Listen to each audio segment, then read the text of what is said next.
Tidak hadirnya Presiden Jokowi dalam perayaan HUT ke-51 PDIP menimbulkan berbagai spekulasi publik.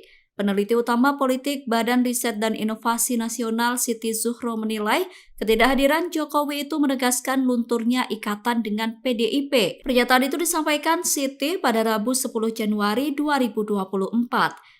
Menurut Siti, absennya Jokowi dalam HUT PDIP merupakan bentuk penegasan pecah kongsi antara keduanya. Bahkan menurut Siti, saat ini bisa dikatakan Jokowi bukan lagi seorang pengurus atau kader PDIP. Sementara itu, Capres nomor urut 3 Ganjar Pranowo membantah isu Jokowi pecah kongsi dengan PDIP.